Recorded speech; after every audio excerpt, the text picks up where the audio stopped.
Bienvenidos amigos a una cápsula más de Vivir en Libertad, donde estamos explorando el fantástico manual liberal recopilado por Antonella Martí y todos los autores liberales y libertarios que se pusieron manos a la obra para darnos este excelente libro. En la cápsula anterior estábamos hablando de los orígenes del liberalismo, el capítulo del libertario David Boaz, y veíamos cómo David nos hace un recorrido histórico desde 1200 hasta el Renacimiento para irnos esbozando cómo el liberalismo empezó a surgir, a poner sus límites tanto a los abusos religiosos como a los abusos monárquicos en Europa. Y así pues llegamos a los resultados del liberalismo durante la época del Renacimiento, lo que es conocido como el siglo de oro del liberalismo, los años de 1700. Alexis de Tocqueville con su excelente obra Democracia en América, John Stuart Mill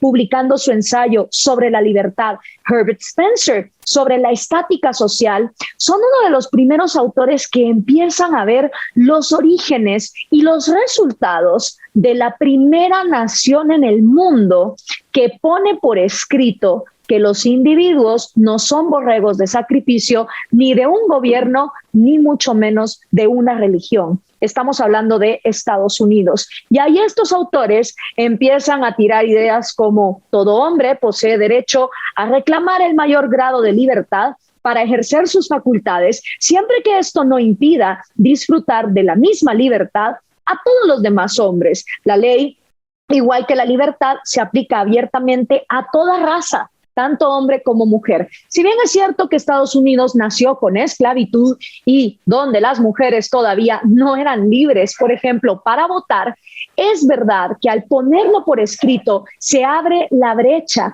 que permite que entonces más adelante las minorías, como las mujeres, los negros que dejaron de ser esclavos, o ahora incluso en el siglo XXI la comunidad LGBT puedan adquirir derechos gracias a que eso quedó establecido. En su edad dorada también Alemania produjo grandes escritores como Goethe, que dieron también orígenes a ese liberalismo. Frédéric Bastiat, donde manifestó su pasión por el comercio libre en Francia y escribió numerosos ensayos impactantes, como por ejemplo, Lo que se ve y lo que no se ve, haciendo alusión a que cuando el gobierno gasta, siempre la gente se enfoca en lo que se ve, más nunca en lo que no se ve, que es el desperdicio, la pérdida. Y por supuesto también en La petición de los fabricantes de velas. Un excelente ensayo de Federico Bastiat para burlarse de todos aquellos proteccionistas monopólicos que en este caso, pues en su escrito se quejan del sol como competencia desleal y proponen que para vender más velas lo que las personas tienen que hacer es dejar de tener ventanas y ponerle maderas a las ventanas. Esto para llevar al absurdo lo que es oponerse a la libre competencia. Ahora, desgraciadamente, el liberalismo, aunque tuvo un resurgimiento y realmente tuvo esa época de oro desde el siglo XVIII y XIX, también tuvo una caída.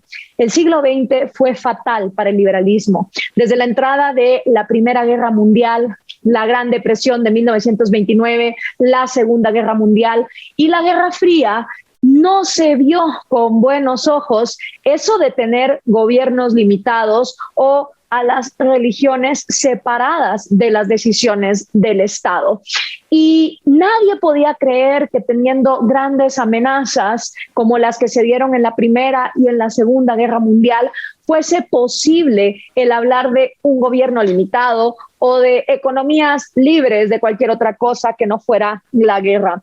Los estadounidenses y los británicos, nacidos a finales del siglo XIX, se encontraron con un mundo donde la riqueza crecía rápidamente, al igual que la tecnología y los niveles de vida. Para ellos no resultaba tan obvia la idea de que el mundo no hubiera sido siempre así, como le pasa ahora a muchos jóvenes que creen que el Wi-Fi siempre estuvo aquí. Y los que sí lo sabían, quizá ya hubieran asumido que el antiguo problema de la pobreza había sido resuelto. Ya no era importante mantener vivas las instituciones sociales que habían erradicado la pobreza. Y tenemos que entender que eso también es algo que ha pasado en América Latina. De hecho, grandes naciones ricas como Cuba, que era la nación más próspera y desarrollada de Latinoamérica en 1950, Venezuela, que estaba nadando en petróleo, o incluso Chile, que tenía los mejores indicadores en calidad de vida, son naciones que una vez teniendo prosperidad, se les olvida cómo llegaron a esa prosperidad y vuelven entonces a caer en totalitarismos, socialismos y en pedir que los gobiernos sean cada vez más grandes. Aún así, en un siglo que parecía destinado a darle definitivamente una muerte total al liberalismo, hubo grandes guerreros que nunca se dieron por vencidos.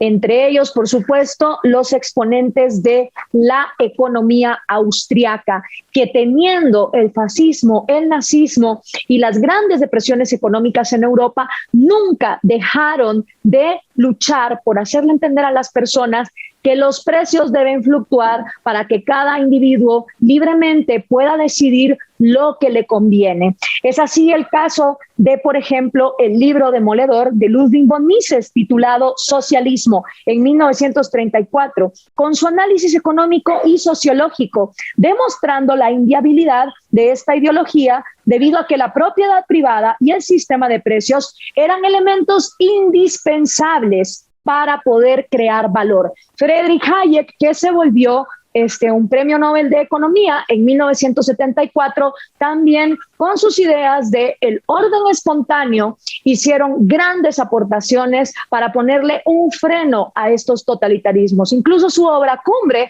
que fue Camino a la servidumbre, dando a conocer a dónde iba a llegar a Europa si seguía con estos totalitarismos. Y así llega, por supuesto, una de las personas que más ha contribuido a la libertad y de la cual las feministas no les gusta hablar.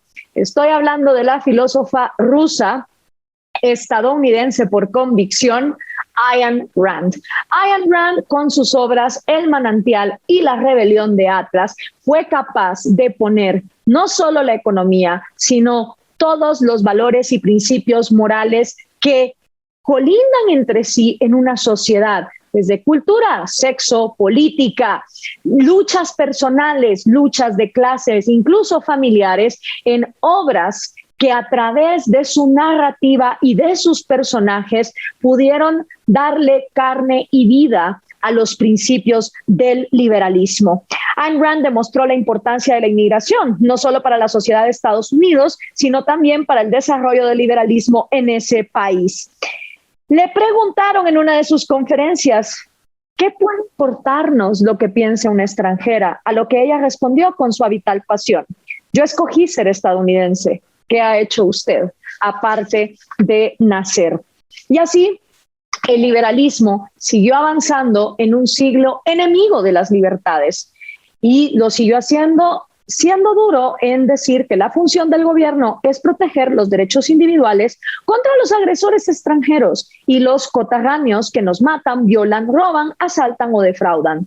Un gobierno que pretenda realizar funciones adicionales será un gobierno que nos prive de los derechos y las libertades que nos han sido otorgados.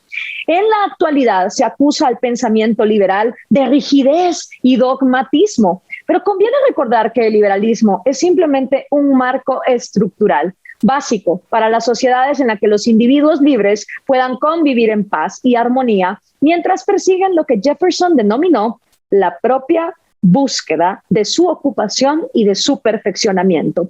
La sociedad enmarcada en una estructura liberal es la más dinámica e innovadora de la historia de la humanidad, y así lo demuestran los avances sin precedentes que han tenido lugar desde la Revolución Liberal de finales del siglo XVIII en la ciencia, en la tecnología y en los niveles de vida. En una sociedad liberal, la caridad es una costumbre generalizada, derivada de la benevolencia personal y no de la coerción del Estado. Si realmente nos interesa ayudar, lo hacemos de nuestro propio bolsillo. Y así, con este repaso histórico desde los orígenes, en 1200, cuando valientes personas empezaron a oponerse a las dictaduras autoritarias y monárquicas de ese monopolio entre religión y Estado, donde la fe predominaba por la razón, hemos visto en este abanico histórico que nos brinda David Boaz en el manual liberal cómo el liberalismo llega hasta el siglo XXI a tu celular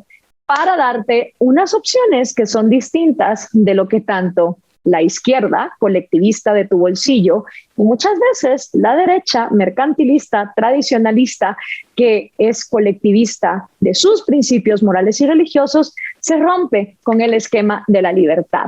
Para el Centro Ricardo Salinas, yo soy Gloria Álvarez. Hasta la próxima en Vivir en Libertad.